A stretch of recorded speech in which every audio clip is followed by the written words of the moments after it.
Good afternoon. I'm Lisa Broom with the CBC News Break.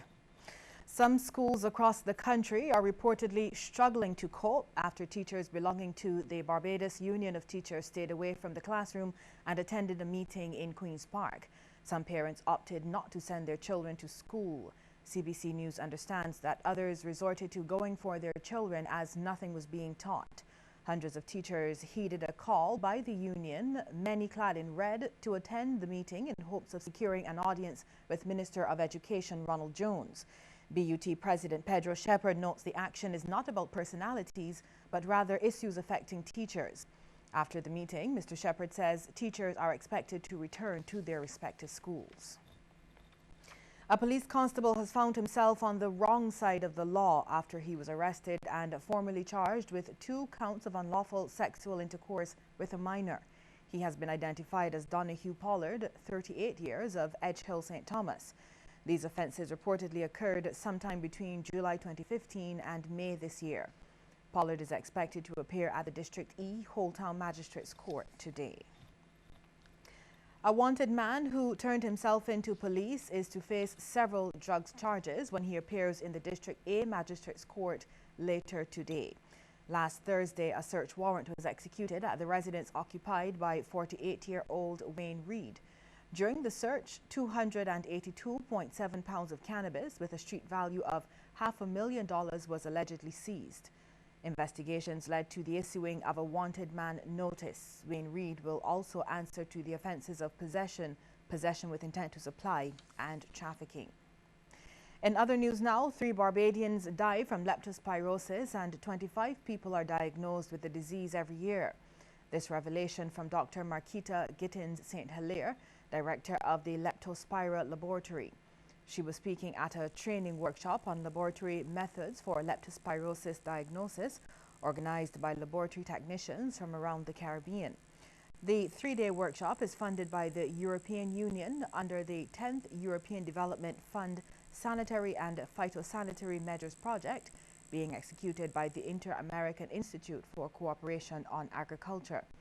Dr. Gittins St. Hilaire says although there has been a decline in the number of deaths and transmissions over the years, the disease persists.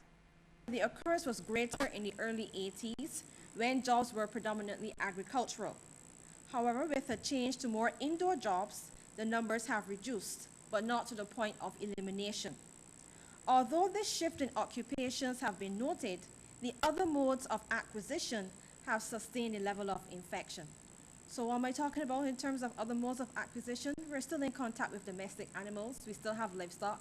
Even though we might not necessarily be fully agriculturalists, we're not, working in the cane field and so forth, the infection has still been sustained other ways.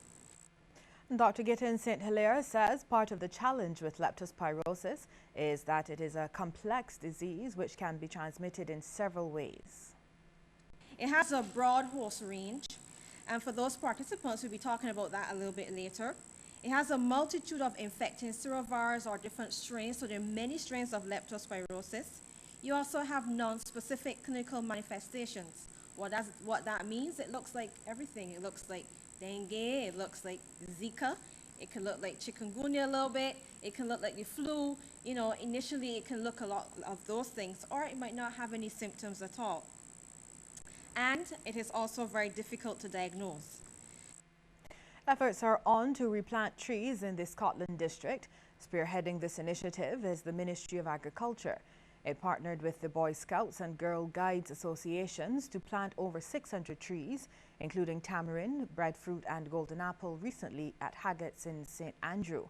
The activity formed part of several to mark this year's World Environment Day. Permanent Secretary in the Ministry of Agriculture, Ellsworth Reid, says the area is not only of importance to the agricultural sector, but the tourism sector as well, and it should be designated a national park. We have been talking about this too long, about creating something called a national park in this area.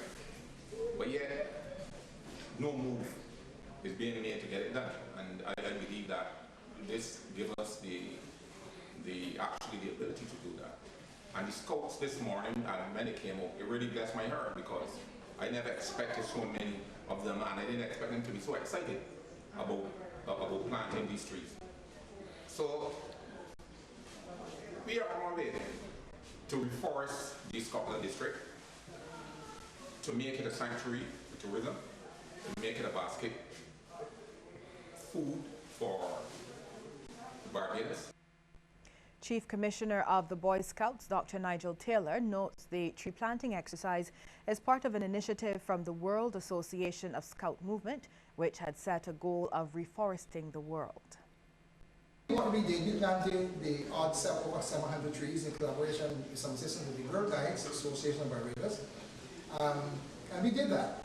I mean, I cannot specifically say how many scouts were here. I know we had maybe in excess of 300. In excess of 300 to plant these trees. But the nice thing about it is, it also gives the scouts the opportunity to feel a part of the agriculture base.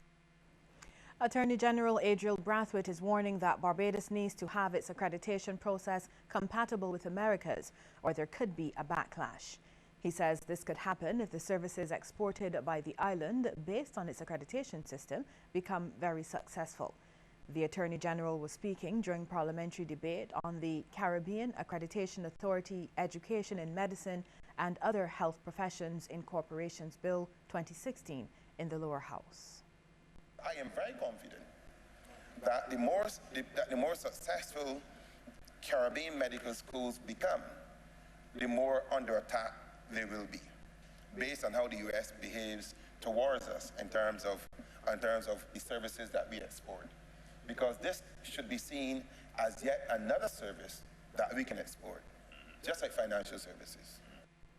Meantime, leader of the opposition, Mia Mottley, is telling the Minister of Health that national emphasis and a strategic program to train nurses is needed. She says the country continues to face a shortage of nurses. It cannot be beyond the capacity of this legislature, for we are lawmakers. We are lawmakers. And we have to get it right. And this is not about blame now. This is about getting it right. Because they do truly have a competitive advantage over those who only know medicine and English. Time for a break now. When we come back, regional and international news.